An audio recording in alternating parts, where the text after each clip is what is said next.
பால் ஆதார் குழந்தையின் பயோமெட்ரிக் விவரங்களை புதுப்பிக்க கட்டணம் எவ்வளவு? குழந்தையின் பயோமெட்ரிக் விவரங்களை பால் ஆதார் கார்டில் 2 முறை புதுப்பிக்க பரிந்துரைக்கிறது. பல ஆண்டுகளாக நாடு முழுவதும் ஆதார் கார்டு முக்கிய அடையாளமாக மாறியுள்ளது. தற்போது ஆதார் கார்டுகள் 2 தனித்தனி பிரிவுகளாக வழங்கப்படுகின்றன. முதல் வகை வழக்கமாக பெரியவர்களுக்கான வழங்கப்படும் பொதுவான ஆதார் கார்டு ஆகும். இதை 18 வயதிற்கு மேற்பட்ட அனைவரும் பயன்படுத்துகின்றனர். இரண்டாவது வகை 18 வயதிற்கு உட்பட்ட குழந்தைகளுக்காக உருவாக்கப்பட்டது. இதை பால் ஆதார் அல்லது ப்ளூ ஆதார் கார்டு என அழைக்கப்படுகிறது. மேலும் இந்திய தனித்துவ அடையாள ஆணையம் குழந்தையின் பயோமெட்ரிக் விவரங்களை பால் ஆதார் கார்டில் 2 முறை புதுப்பிக்க பரிந்துரைக்கிறது. உங்கள் குழந்தையின் பால் ஆதார் கார்டில் பயோமெட்ரிக் விவரங்களை 2 முறை இலவசமாக புதுப்பித்துக் கொள்ளலாம்.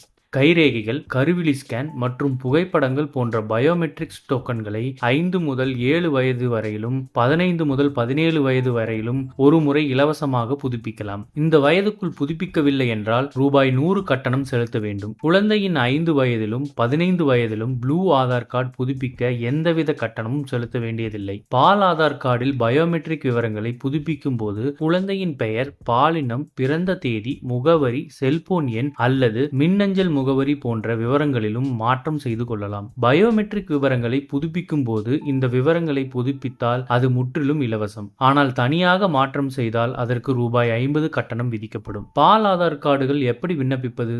உங்கள் குழந்தைக்கு பால் ஆதார் கார்டை பெற இந்த வழிகளை பின்பற்றவும். பெற்றோர் அல்லது பாதுகாவலர்கள் தங்கள் குழந்தையுடன் அருகில் உள்ள ஆதார் பதிவு மையத்திற்கு சென்று தங்களுடைய ஆதார் கார்டை வழங்க வேண்டும். ஆதார் பதிவு படிவத்தை பூர்த்தி செய்து குழந்தையின் பிறப்புச் சான்றிதழை இணைக்கவும். பெற்றோர் தங்களுடைய ஆதார் எண்ணை வழங்கவும். இது உங்கள் குழந்தையின் ஆதார் எண்ணுடன் இணைக்கப்படும். குழந்தையின் புகைப்படம் ஆதார் பதிவு மையத்தில் எடுக்கப்படும். பதிவு முடிந்ததும் பதிவு செய்யப்பட்ட முகவரிக்கு பால் ஆதார் கார்டு வந்துவிடும். பால் ஆதார் அட்டையில் குழந்தையின் ஆதார் எண், டெமோகிராபிக்ஸ் மற்றும் QR குறியீடு உள்ளது. இது பள்ளி சேர்க்கை, பாஸ்போர்ட் விண்ணப்பம் மற்றும் வங்கி கணக்கு திறப்பு உள்ளிட்ட பல்வேறு நோக்கங்களுக்கான அடையாள சான்றாகும். கூடுதலாக இது அரசாங்க திட்டங்கள் மற்றும் சேவைகளில் இருந்து பயனடைய குழந்தைகளை அனுமதிக்கிறது. இது போன்ற செய்திகளை உடனுக்குடன் தெரிந்து கொள்ள நம்ம சேனலை சப்ஸ்கிரைப் பண்ணிக்கோங்க.